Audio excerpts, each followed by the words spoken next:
Hello everyone, welcome back. അപ്പോൾ കഴിഞ്ഞ ദിവസം ഞാൻ കോഗ്നിറ്റീവ് ബയാസുകളെ പറ്റി ഒരു നല്ല വീഡിയോ ഇട്ടിരുന്നു. ഒരുപാട് ആൾക്കാർ കണ്ടെന്ന് വിചാരിക്കുന്നു. അപ്പോൾ അതിൻ്റെ ഒരു സെക്കൻഡ് പാർട്ടായിട്ടാണ് ഈ വീഡിയോ ചെയ്യാൻ പോകുന്നത്. അപ്പോൾ ഈ കോഗ്നിറ്റീവ് ബയാസ് എന്ന് പറയുമ്പോഴത്തേക്കും ട്രേഡിങ്ങിന് വളരെ ഇമ്പോർട്ടൻ്റ് ആയിട്ടൊരു സംഭവമാണ്. നിങ്ങളുടെ ട്രേഡിംഗ് സൈക്കോളജി നിങ്ങൾ കറക്റ്റ് ചെയ്ത് കൊണ്ടുവരുന്നുണ്ടെങ്കിൽ ഏറ്റവും കൂടുതൽ നിങ്ങൾ അറിയേണ്ട സംഭവമാണ് ഈ കോഗ്നിറ്റീവ് ബയാസുകൾ. അതുകൊണ്ട് ഫസ്റ്റ് വീഡിയോ കാണാത്ത ആൾക്കാർ ഉറപ്പായിട്ട് ആ ഫസ്റ്റ് വീഡിയോ കണ്ടിട്ട് വരിക. ഉറപ്പായിട്ട് നിങ്ങൾക്ക് യൂസ്ഫുൾ ആകുന്ന സംഭവമാണ്. അപ്പോൾ നമുക്ക് ഇന്നത്തെ വീഡിയോ കിടക്കാം. അപ്പോൾ കഴിഞ്ഞ വീഡിയോയ്ക്കകത്ത് ഞാൻ 5 ബയാസുകളെ കുറിച്ചാണ് പറഞ്ഞത്. ആറാമത്തെ ബയാസ് എന്ന് പറയുമ്പോഴത്തേക്കും റീസൻസി ബയാസ് ആണ്. റീസൻസി ബയാസ് എന്ന് പറയുമ്പോഴത്തേക്കും തൊട്ട് മുന്നേ നടന്നുള്ള ഇവൻറ്റ്സ്, അല്ലെങ്കിൽ ഒരു മാസം അല്ലെങ്കിൽ 2 മാസം മുന്നേ നടന്നൊരു ഇവന്റ് കാരണം ഒരു സ്റ്റോക്സിലോ അല്ല മാർക്കറ്റിലോ നല്ലൊരു മൂവ്മെന്റ് ഉണ്ടായതിനു ശേഷം വീണ്ടും ആ മൂവ്മെന്റ് കണ്ടിന്യൂ ചെയ്യുമെന്ന് വിചാരിക്കുന്ന ഒരു ടെൻഡൻസിയാണ്. അതായത് ആ ഒരു ഇവന്റിനെ ബേസ് ആയിരിക്കും മാർക്കറ്റിൽ ഒരു വലിയ ഫ്ലക്ച്വേഷൻ ഉണ്ടാകുന്നത്. വീണ്ടും ആ മൊമെന്റം കണ്ടിന്യൂ ചെയ്യുന്ന എക്സ്പെക്ടേഷൻ വെച്ച് മാർക്കറ്റ് വീണ്ടും ട്രേഡ് ചെയ്യുന്ന ഒരു പ്രവണതയാണ് ഈ ഒരു റീസൻസി ബയസ് എന്ന് പറയുന്നത്. അതായത് റീസൻസി ബയസുള്ള ആൾക്കാർ കൂടുതലും റീസെന്റ് ആയിട്ട് നടക്കുന്ന ഇവന്റ്സിനാണ് പ്രാധാന്യം കൊടുക്കുന്നത്. അല്ലാതെ ഒരു ബിഗർ പിക്ചറിൽ മാർക്കറ്റ് എങ്ങനെയാണ് വർക്ക് ചെയ്യുന്നത് അവർ ഇഗ്നോർ ചെയ്യും. എന്നിട്ട് ഈ റീസെന്റ് ആയിട്ട് നടന്ന ഇവന്റ്സിനാണ് കൂടുതൽ പ്രാധാന്യം കൊടുക്കുന്നത്. അപ്പോൾ അതിനെ ബേസ് തീരുമാനം എടുക്കുമ്പോൾ സ്വാഭാവികമായിട്ടും ചില സ്റ്റോക്കുകൾ താഴെ പോകാൻ സാധ്യതയുണ്ട്. ചിലപ്പോൾ മാർക്കറ്റ് നമ്മൾ ഉദ്ദേശിച്ച ഡയറക്ഷനിൽ പോകാനുള്ള സാധ്യതയില്ല.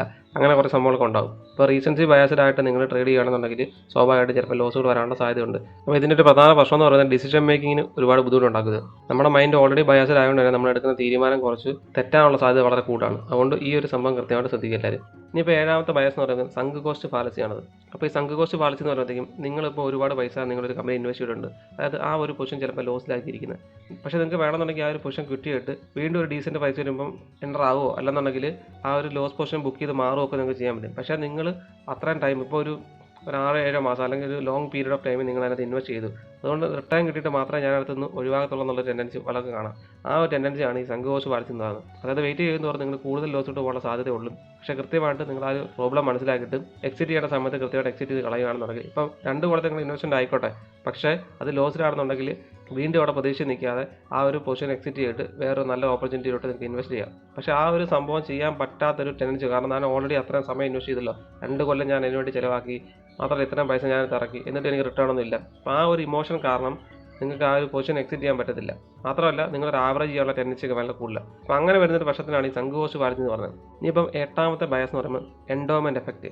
ഇതെല്ലാവരും ഒന്ന് ശ്രദ്ധിക്കേണ്ട കാര്യമാണ്. അതായത് സ്റ്റോക്സിനകത്ത് ഇൻവെസ്റ്റ് ചെയ്യുന്ന ആൾക്കാർ ഉറപ്പായിട്ട് ശ്രദ്ധിക്കേണ്ട ഒരു കാര്യമാണ്. അപ്പോൾ നിങ്ങൾ റിലയൻസിൻ്റെ കുറച്ച് സ്റ്റോക്സ് മേടിച്ചിട്ടുണ്ട്. അപ്പോൾ നിങ്ങളുടെ മനസ്സ് പറയുന്നു ഇതാണ് ഏറ്റവും ബെസ്റ്റ് സ്റ്റോക്ക്, ഇതിനകത്ത് തന്നെ ഞാൻ ഹോൾഡ് ചെയ്യും. പക്ഷേ നിങ്ങൾക്കൊരു ബെറ്റർ ഓപ്പർച്യൂണിറ്റി ഉണ്ടെങ്കിൽ പോലും നിങ്ങൾ അതിൽ നിന്ന് പിൻവലിക്കാതെ ഞാൻ ഇൻവെസ്റ്റ് ചെയ്ത സ്റ്റോക്കാണ് ഏറ്റവും ബെസ്റ്റ് എന്ന് പറഞ്ഞ് നിങ്ങൾ അത് പിടിച്ചു നിൽക്കുന്ന സംഭവം ഉണ്ടല്ലോ, ആ ഒരു സംഭവത്തിനാണ് ഈ എൻഡോമെന്റ് എഫക്റ്റ് എന്ന് പറയുന്നത്. നിങ്ങളൊരു 1-2 വർഷത്തേക്ക് ഒരു സ്റ്റോക്കിനകത്ത് നിങ്ങൾ ഇൻവെസ്റ്റ് ചെയ്ത് അതിൻ്റെ നല്ലൊരു പെർഫോമൻസ് ഉണ്ടാകുമ്പോഴത്തേക്കും സ്വാഭാവികമായിട്ട് നിങ്ങൾക്ക് അത് എക്സിറ്റ് ചെയ്യാൻ തോന്നുന്നില്ല. നിങ്ങൾക്ക് വീണ്ടും ആ ഒരു പൊസിഷൻ ഹോൾഡ് ചെയ്യാനുള്ള ടെൻഡൻസി നിങ്ങൾക്ക് ഉണ്ടെന്നുണ്ടെങ്കിൽ, അല്ലെങ്കിൽ സ്റ്റോക്ക് ഹോൾഡ് ചെയ്യാനുള്ള ടെൻഡൻസി നിങ്ങൾക്ക് ഉണ്ടെന്നുണ്ടെങ്കിൽ അതൊരു എൻഡോമെന്റ് എഫക്റ്റിനകത്ത് വരുന്ന സംഭവമാണ്. അതായത് നിങ്ങൾ കൃത്യമായിട്ട് ഇത്ര പീരീഡ് ഓഫ് ടൈമായിട്ടാണ് നിങ്ങൾ ഇൻവെസ്റ്റ്മെന്റ് പ്ലാൻ ചെയ്തിട്ടുണ്ടെങ്കിൽ ആ ഇൻവെസ്റ്റ്മെന്റ് കൃത്യം അവിടെ ആകുമ്പോഴത്തേക്കും നിങ്ങൾ എക്സിറ്റ് ചെയ്ത് ഇറങ്ങണം. എന്നിട്ട് ബെറ്റർ ഓപ്പർച്യൂണിറ്റി നോക്കണം. പക്ഷേ നിങ്ങൾ ആ സ്റ്റോക്കിൻ്റെ ഒരു മൂവ്മെന്റ് ഒക്കെ നിങ്ങൾ കണ്ടുകൊണ്ടും നിങ്ങൾക്ക് പ്രോഫിറ്റബിൾ ആയതുകൊണ്ടും ഈ സ്റ്റോക്കാണ് ഏറ്റവും ബെസ്റ്റ് എന്ന് നിങ്ങൾ അസ്യൂം ചെയ്യും. അതിനകത്ത് കൂടുതൽ സമയം ഹോൾഡ് ചെയ്തിട്ട് ലോസ് ഉണ്ടാക്കുന്ന ഒരു പ്രവണതയുണ്ട്. അപ്പോൾ അങ്ങനെ ഒരിക്കലും ചെയ്യാൻ പാടില്ല. ഇപ്പം ലോങ് ടൈം ഇൻവെസ്റ്റ്മെന്റ് ഒക്കെ ചെയ്യുന്ന സമയത്താണെങ്കിൽ സ്റ്റോക്കിന്റെ വാല്യൂഷൻ കൃത്യമായിട്ട് നടക്കുക, എന്നിട്ട് ഡൈവേഴ്സിഫൈ ചെയ്ത് മാത്രം ഇൻവെസ്റ്റ് ചെയ്യാം. പിന്നെ ഡൈവേഴ്സിഫൈ ചെയ്തിട്ടാനുള്ള ഗുണം എന്ന് പറയുമ്പോഴത്തേക്കും ഇൻ കേസ് ആ ഒരു സ്റ്റോക്കിൽ ലോസ് വന്നാൽ പോലും മറ്റേ സ്റ്റോക്കിൽ നിങ്ങൾക്ക് പ്രോഫിറ്റ് വരും. അതാണ് ഡൈവേഴ്സിഫിക്കേഷൻ്റെ ബെനിഫിറ്റ്. അപ്പോൾ ലോങ് ടൈം ഇൻവെസ്റ്റ് ചെയ്യുന്ന ആൾക്കാർ കൂടുതൽ ഡൈവേഴ്സിഫൈ ഇൻവെസ്റ്റ് ചെയ്യുകയാണെങ്കിൽ അതായിരിക്കും കുറച്ചുകൂടി ബെറ്റർ. അങ്ങനെ ഡൈവേഴ്സിഫൈ ചെയ്യുകയാണെന്നുണ്ടെങ്കിൽ ഇൻ കേസ് ഒരു സ്റ്റോക്കിനകത്തൊക്കെ ലോസ് വരുവാണെന്നുണ്ടെങ്കിൽ നിങ്ങൾക്ക് ഈസി ആയിട്ട് വിറ്റ് ഒഴിവാക്കാൻ വലിയ മാനസിക ബുദ്ധിമുട്ടൊന്നും കാണത്തില്ല. മറ്റ് സ്റ്റോക്കുകൾ നിങ്ങൾക്ക് പ്രോഫിറ്റ് ഉള്ളതുകൊണ്ട് തന്നെ ലോസ് ഉള്ള ഒരു സ്റ്റോക്കിൽ നിങ്ങൾക്ക് വിറ്റ് ഒഴിവാക്കാൻ വലിയ ബുദ്ധിമുട്ട് കാണത്തില്ല.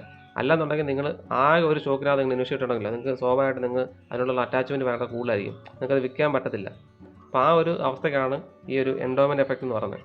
ഇനിയിപ്പോൾ അവസാനത്തെ ആയിട്ടൊരു ബയാസ് എന്ന് പറയുമ്പോൾ confirmation bias in news consumption ആണ്. അതായത് ഇത് സിമ്പിളാണ്. നിങ്ങൾക്കിപ്പോൾ ഒരു പൊസിഷൻ ഉണ്ട്, അല്ലെങ്കിൽ നിങ്ങളിപ്പം ഒരു സ്റ്റോക്ക് ഹോൾഡ് ചെയ്യുകയാണെന്നുണ്ടെങ്കിൽ അതിന് സപ്പോർട്ടീവ് ആയിട്ടുള്ള ന്യൂസുകൾ മാത്രം നിങ്ങൾ കാണുന്നൊരു പ്രവണത. അതായത് അതിന് സപ്പോർട്ടീവ് ആയിട്ടുള്ള എന്തെല്ലാം ന്യൂസുകളുണ്ടോ അത് മാത്രം നിങ്ങൾ സെലക്റ്റീവ് ആയിട്ട് എടുക്കുക. മാത്രമല്ല അതിൻ്റെ ഒപ്പോസിംഗ് ആയിട്ടുള്ള ന്യൂസുകളുണ്ടെങ്കിൽ നിങ്ങൾ അത് ഇഗ്നോർ ചെയ്യുക. അങ്ങനെ ചെയ്തിട്ട് നിങ്ങൾക്ക് ഫേവറോടായിട്ട് നിങ്ങൾ തന്നെ മാറ്റുന്നൊരു പരിപാടിയുണ്ട്. അപ്പോൾ നിങ്ങൾക്ക് ഉണ്ടാകുന്ന പ്രശ്നം എന്ന് പറയുമ്പോൾ നെഗറ്റീവായിട്ട് ഇമ്പാക്ട് ചെയ്യുന്ന കാര്യങ്ങളൊക്കെ നിങ്ങൾ അങ്ങ് അവോയ്ഡ് ചെയ്ത് കളയും.